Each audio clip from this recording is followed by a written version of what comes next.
Welcome everyone, and welcome to another episode of Contiki Rugby. Very good evening to you, Special K and Kawataka. How you brothers feeling? What a game. Looking so forward and excited about what's going to be happening tomorrow between the Blues and the Chiefs. Oh, I'm so excited. I cannot wait. I've been waiting for this matchup to happen all season. Yes, the Chiefs had a bit of a bump against the Blues, right? But we're better for it now, and we are rearing to go. And if you ask me, between the two teams, who has the momentum moving forward, you'd have to say the Chiefs have momentum after that brilliant performance against the Hurricanes. All right. And I'm sure we'll get to that, but we were down two. Two men got sent off, and we still managed to hang in there and fight through. So it's been a while since our last podcast, since the Rugby World Cup. That was good, and it's good to finally be back and talk about some. I didn't know that you guys are still alive. This is the first time I've met up with you. Where have you guys been? Well, I'd like to thank Special K. I know he's very busy back in the islands in Tonga. To see him able to find internet in Tonga to be able to join a podcast today, I think that's probably the main reason why we couldn't do another podcast, because of Special K being in Tonga all this time. It seems really cold there too, by the looks of it. In Tonga. Guys, how's been the Super Rugby this year in general? How amazing has the teams been in the Super Rugby in general this year? Oh, I mean, I think it's been great. I mean, I think we just need to put it out there first. All right. The Crusaders aren't in the finals, right? So I didn't want to bring them up, but let's just put it out there first. The Crusaders not being in the finals is a great thing for New Zealand rugby and for the whole competition.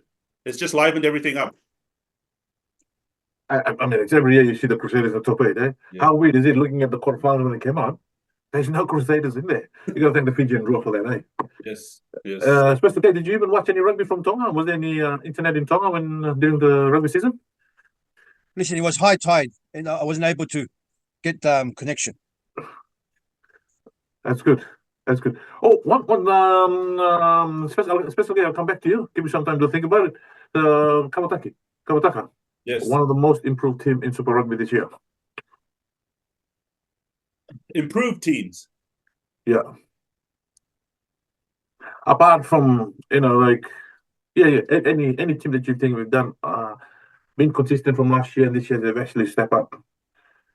I think for me, I would say I would really love Moana the way they're heading right now. Moana, I think being the bottom of the table for the last 2 years and starting to climb up slowly this year.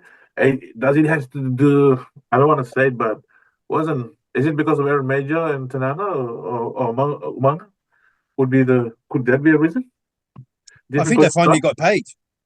They finally got paid. You reckon? That's a big help. Hey, what do you? Yeah, but I must say they're starting to adapt to professionalism. They're getting good structures, they're getting good coaches, and I think they're starting to believe in themselves, right? And I think that's what you ask the question about who's the best performing team, best improvement team. It has to be the Drua. Drua is the most improved, and I think team that's played this year. And if Moana and can get to that standard, they'll be unstoppable. I think you make a point there, but I think that also it depends on which side of the draw you're in, right? Because I think if you with the Fijians playing at home a lot and with and playing the Aussies, that conference, and then you've got the New Zealand conference side going on as well. Hang on. Are you saying if they play the New Zealand comp, they won't be as good?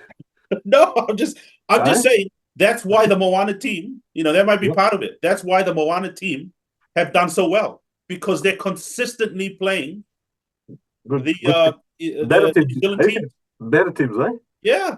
And that's what happens when you play better teams. You lift your game.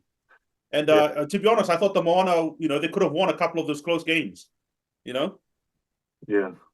So, but the Drua, I mean, the Drew are fantastic. Like the fact that they've continued to make it to the quarterfinals, the top 8. But they were always going to have a hard time progressing forward, matching up with the Blues. So I believe it's going to be a very good talking point about the Drua. Like for them, always winning games at home. When are they going to start winning games away from home? When is that going to start happening? Yeah. And saying that they beat a lot of New Zealand teams, quite a bit of Australian teams in Fiji, but when they do travel, this year did they ever win any games away from home? I don't think so. They lost to Moana as well. Yeah. First game against Moana. Whereas last year the Drew beat Moana, remember? Yeah. At Mount Smart Stadium, I think. Yeah.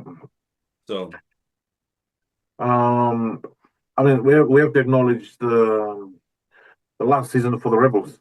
Wasn't that a very memorable game they played with the Blues?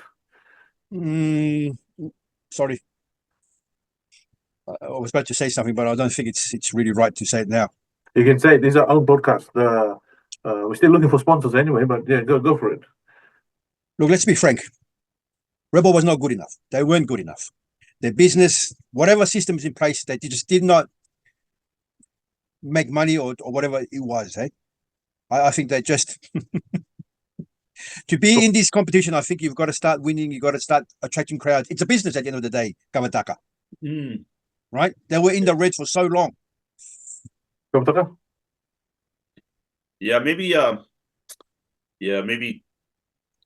reducing the teams back down to, was it 4? Because it's currently 5. So yeah, each side, yeah. Yeah. Do you think that will happen for the New Zealand side as well? Do you think they'll? Nah, the New Zealand teams have a lot of talent.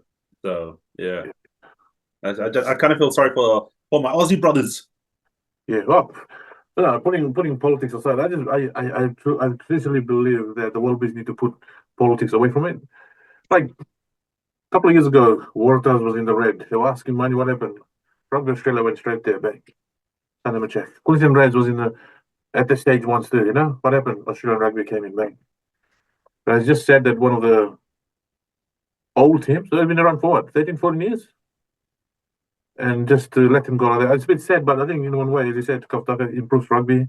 Hopefully, people have to play a little bit more harder to get a spot in. The mighty Waratahs were sitting at the bottom of the table. Hopefully, they can get a little kick up. There again, now what we talked about, they've got sponsors. Even though they're the last, you've got to get sponsors and you've got to get people coming into your grandstand and so forth, huh? But I think the Rebels, it's a different landscape altogether.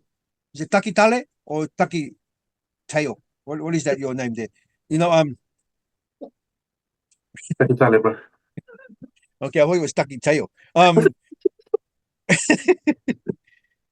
the other thing too, and I'm probably too harsh on the Rebels, is that the landscape, the sporting landscape in Australia is very different. It's very competitive. The league is pretty very competitive. And then you got the AFL. Now you got the soccer coming up, and many of the other sports.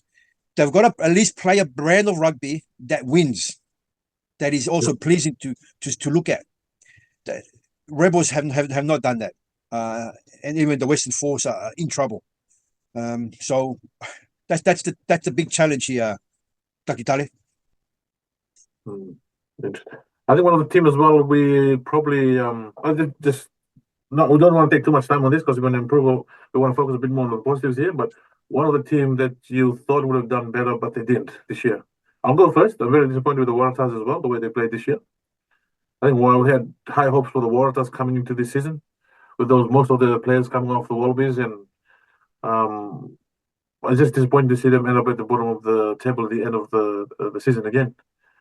I mean, there's nothing you can do about it, right? I mean, how often do you have to point fingers at the coach here? I'm just talking about the Waratahs here, just the Waratahs. I'm just a bit disappointed because I thought they would do better this year compared to last year. Okay. No, I agree.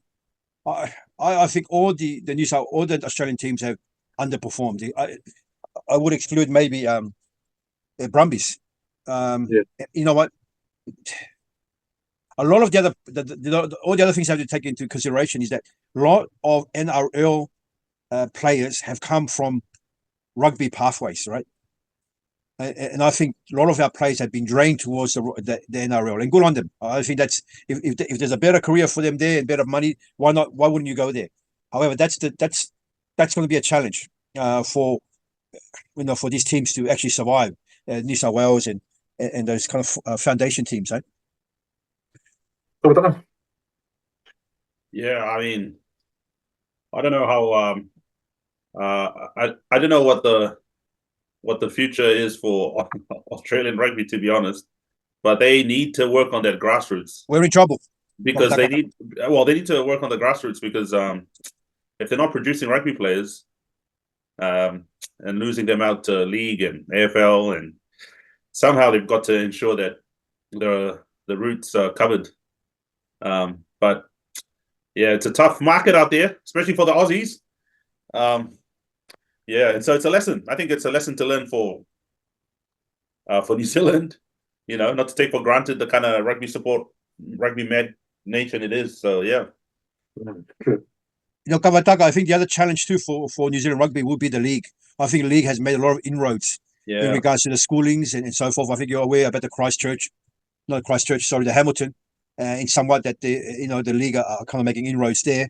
But that's something big that's going to happen. I think that's a challenge for the New Zealand rugby. I can't understand why Australia can just use the same, the famous Eddie Jones line that he used. We have three big, what do you call this? We can get players from Fiji, Samoa, and Tonga. Maybe we should ask Australia start investing in those islands. Maybe we can get some players out of them. Yeah, New Zealand's got like three big academies, eh? Academies. Like New Zealand, try and start investing like New Zealand. Invest in these academies. They pay. When they pay good. Sorry, let me rephrase that. High performance units. Well, it's been really good to be watching rugby this year, especially the teams and most of the players have stepped up to. Time for the old ones from last year to move on to overseas rugby. Now we have young ones coming up. It'll be very interesting to see the All Blacks team. It's going to be named for the test soon. I think the Wallabies has just come up with the latest. Is that Special K? I don't know. You have Coconut Wireless in Tonga. Are those the real Australian teams, or there's just? No, I love the blend. I love the blend of experienced players, and I love how Joe Smith, and that's been a pattern and a model for him, bringing up young players. And I think if we can kind of balance that and have a winning percentages about, let's say, 60 to 70%, I think I'll be happy with that. Because one of my enjoyments of rugby, and maybe I'm not a purist in that sense, is that watching young players develop and come through and become world-class players. And you see that happening in the All Blacks team, right? New players stepping up. And not just new players, I mean, magnificent players, Right. I think we'll just have a special podcast just to talk about the New Zealand All Blacks and the Wallabies rugby. Let's talk about the game. Let's talk about the game tomorrow. The Blues and the Chiefs. Raka. If you want to watch a final, this is the final that you got to watch, right? The best of the best of the best. I don't think in everywhere in the whole of the world, I could be wrong, Ducky, but this is the best players in that level playing each other, and it's just a complete 80% of wonderful rugby. So, what's the capacity of Eden Park? I don't know. They've got like what 45,000. What is it? 40,000. And it's sold out. They've got like 44,000 actually. Sold out. So it's sold out. How hard was it getting tickets? Dougie, see this coconut tree behind me? Yeah. I'm going to start planting one next to Eden Park, man. It's already sold out. I'm going to climb the coconut tree and watch it from there, bro. Unless you can build a double-decker coconut tree, then good luck, eh? How hard was it getting tickets to these games? Oh no, it was it was just a stroke of luck. Managed to have some spare time at that time, and I was waiting on the queue. But I was number like 4,000 or something like that, and then it slowly lets you know like in the queue as it counts down. So yeah, the fact that it sold out within 3 hours, I mean, it goes to show everyone's excited for this. like, I mean, I don't know if you can say the crowds throughout the season are coming back. You've seen empty seats even in the quarterfinals, the semifinals. But because I think people think this is a genuine dogfight, and hence the numbers speak for themselves. Is this what they call the Battle of the Bombays or something? Yeah, the Battle of the Bombays. This is huge. So what we're going to they've India? always had traditional rivalries in Shield, the Renfrew Shield and so on. And so this, Super Rugby has always been a. Kawataka, In explain fact, to me I think this. this is going to be. I mean, I'm sure the All Blacks have their teams all sorted out, but I think this will determine who is going to be starting in the All Blacks. So this is pretty much an All Black trial. When you've got All Blacks galore on the park, it's exciting. The best of the best against each other. Kawataka, explain to us who are kind of novices at this rivalry. What does it mean?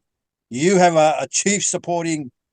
It's in your blood there. You've lived there so long. Mate, explain to us what it means. What does it mean when the Chiefs play against the Blues? It's like a big brother versus young brother, right? It's like it's like the city boys versus the country boys, right?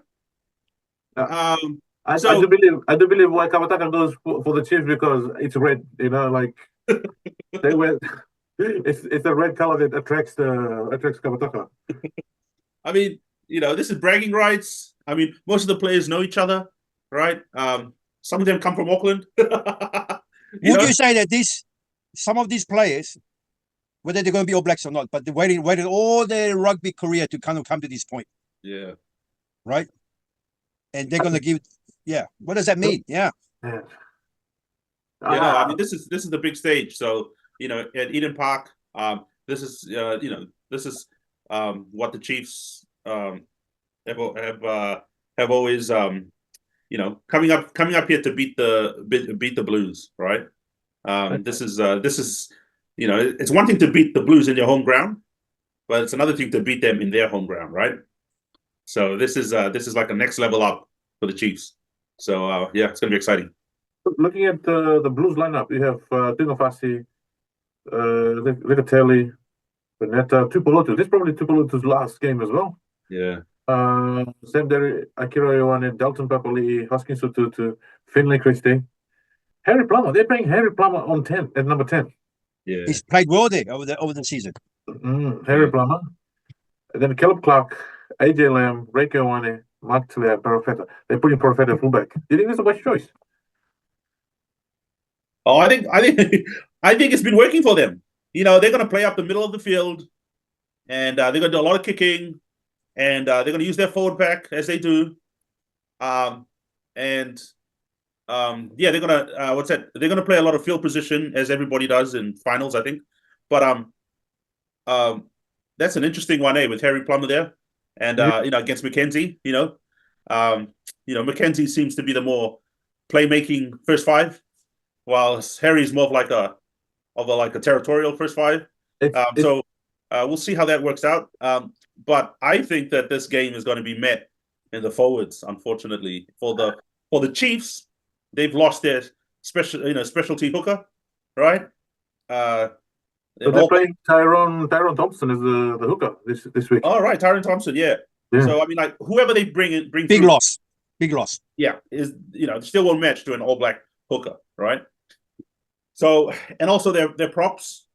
I mean, everything else being equal, I think it's going to come down to their tight five. So for the Chiefs, you got Dyer and Ross, the props, and then you have Tupou and Vai. How good are those players, Yeah, Tupou and Vai. Especially any relation to Vai, or he's from the better side of Tonga?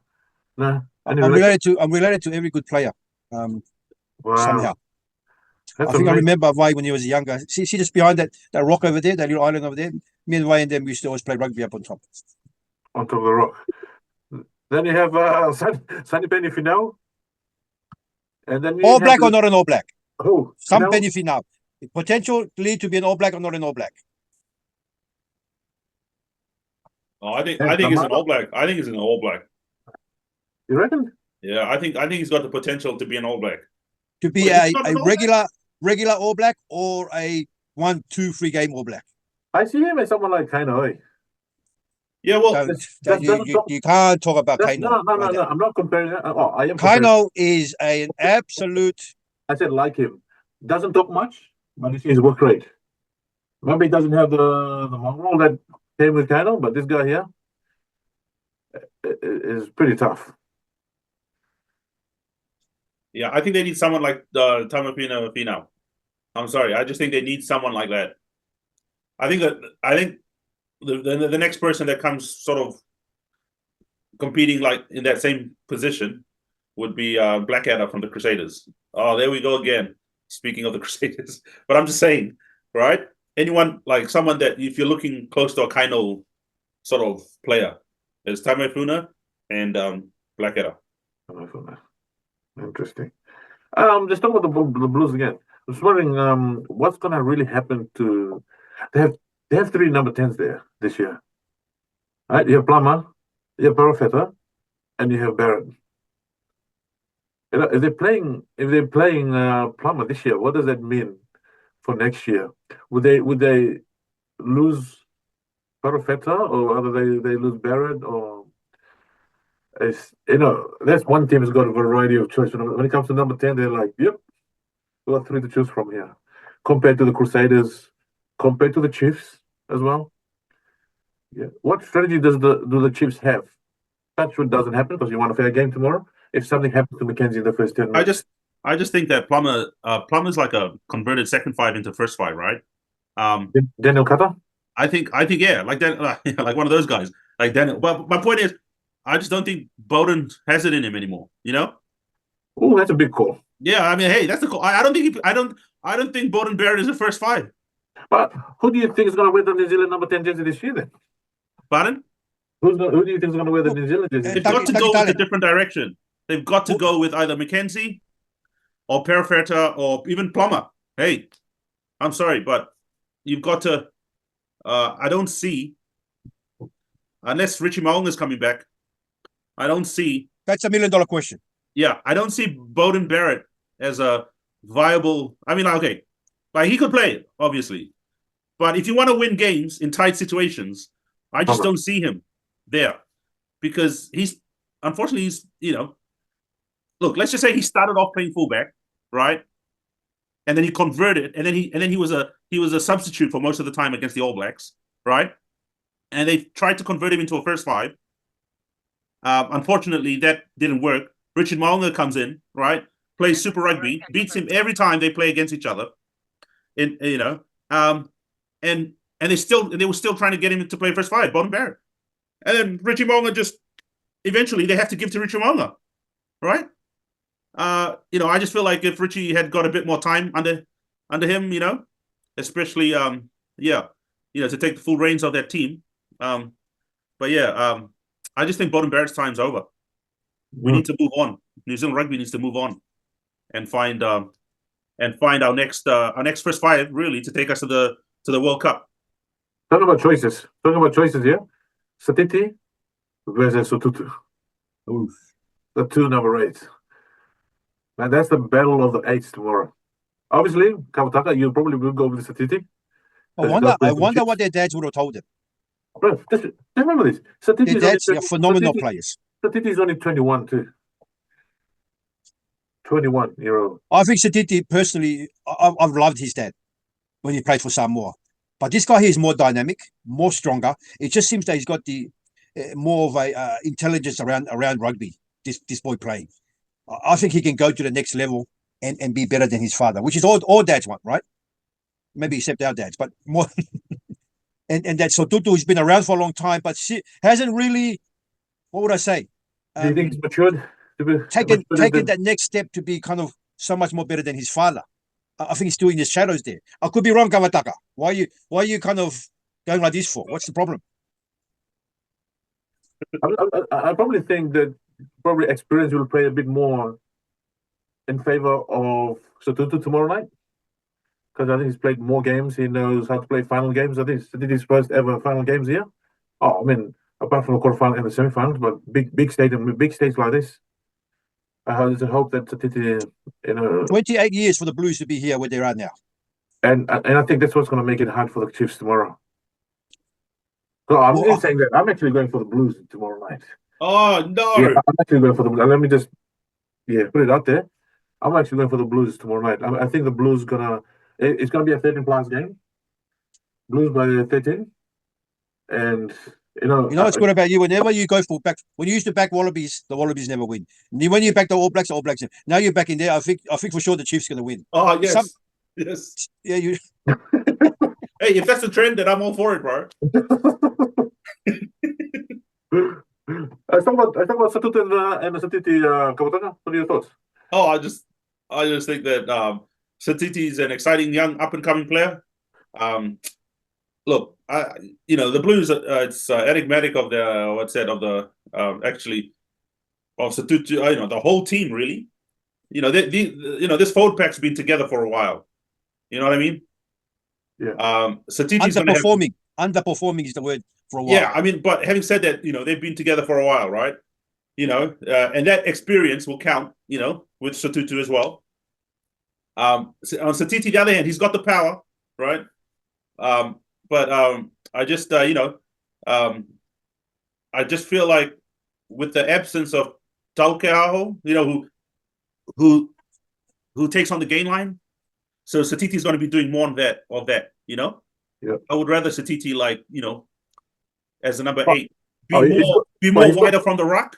He's got the size for it. He's got the size for it too. And making plays. But unfortunately, because at some point the Chiefs have got to go through them, and I don't know, given now that Tokyo is out, because he's a massive gain man, right? When he gets the ball, he attracts defense and he makes the gain line, right? So I just feel like because of that loss, the rest of the team have to compensate, Yeah. And obviously that means that Satiti, if Satiti comes, I just hope he plays his game, the power, right? And because that's what they're going to need. They're going to need to go through. Now, I'm sure Macmillan has got something else in line, right? I just feel like he's got more, especially with Mackenzie, he's just got a little bit more tactical nous. Then I think than Plummer has with his forwards. But I'm hoping that they can create some plays that will give Satiti positions where he can expose, maybe out, not too much into the traffic, but just one, 2 out of the rocks. I'm just looking at the head-to-head stats for the two, for Satutu and Satiti. So far this year, Satutu has scored 12 tries. Satiti 2 tries. Post contact meters. Here is out. Satutu 347 meters. Satiti 393 meters. Yeah. Defenders beaten. Satutu 30. Satiti 23. Tackle success. Satutu 83%, 80%. Satiti 93%. Yeah. And carries in meters each game. Satutu 138. And Satiti 125. From someone who's just started playing professional rugby, like Satiti, I think he's doing really well. Yeah, no, doing great. He's doing great. Do you think he's got a spot in the number 8 black jersey? Oh, look, I think there's a contest there. Look, I just think that Satutu's just more experienced, unfortunately, for Satiti. But if they can match Satiti, like you said in those gain meters and so on, where post contact, Satiti's pretty onto it. So if they can just have him 1 or 2 outside, give him a bit more room, I think he can do damage. Whereas Satutu's got wide range of skills. He can pass, mispass, right? I don't think he has the same power as Satiti, but he definitely has more experience. So, but like I said, I think Macmillan's got something, to cater for that, right? So, yeah, Claude's going to play down the middle, and they're going to play finals footy. It may be a little bit ugly, but hey, that's what they've done all season. Heading up, straight up, and then you just run out of defenders, right? But Satiti's defensive completion rate is a lot higher than Satutu's, right? So, the Chiefs are going to come out. The Chiefs are going to come out and give it their all. I just hope that the game they played against the Hurricanes, I just hope that they don't run out of wind, because I don't know if their bench coming on, especially the fourth back, can handle the. Kamataka, Taki Taki Tare. This is my answer to you. It's Taki Tare. It is it. Oh, rip up the game plan. Right? If I was Taki Tare, if I was dad, right? I'm gonna say to him, this is your only chance you're gonna be an All Black. You go out there, fire with fire. Brother. First 5 minutes and 10 minutes, they're not gonna tell you who's gonna be an All Black or not. Right. If they and the momentum is gonna come. That's my point anyway, yeah. That's a good one, yep. Oh, you wasted that paper though. I hope it wasn't recycle. Hey, I hope it wasn't the contract for this podcast. I mean, you guys are fired anyway, so don't worry. But thank you once again for a special show tonight, guys. I think obviously Kapataka, you're going for the Chiefs tomorrow. Oh yeah. I am all the way for the Chiefs. Hey, half of Hamilton's coming up, so Auckland's not going to sleep. I'm sorry, the Aucklanders aren't sleeping tomorrow night, so they better get as much sleep tonight, because tomorrow night you're going to hear a lot of cowbells ringing. Special K, what's that? You're going for Chile. Chile's not playing in this competition. This is Super Rugby. Well, I am the cowbell. Chiefs. I thought you were showing us. I am the cowbell. Right? It's going to be a noisy cowbell, eh? No, but it's going to be a very interesting game tomorrow. We're all looking forward to watching the games tomorrow, and may the best team win tomorrow, I guess. I just want to do a shout out to Rewa, my rugby team up in Fiji. They're playing the finals tomorrow too. Rewa. Really? Are they? Yeah. Rugby. Oh, they're playing the finals tomorrow. Thank you. Yeah. But anyway, guys, thank you for a lovely show tonight. We'll catch up again after Super Rugby, and maybe we can do a little bit of a breakdown of how the finals go tomorrow night. But other than that, Special K, big thank you, and what do I say? Malo, all the way from Tonga there, and our big man here, Kawataka from Auckland, but going for Hamilton. Chiefs. Kia kaha, Chiefs, Chiefs. bro. Chiefs mana, bro. Good night.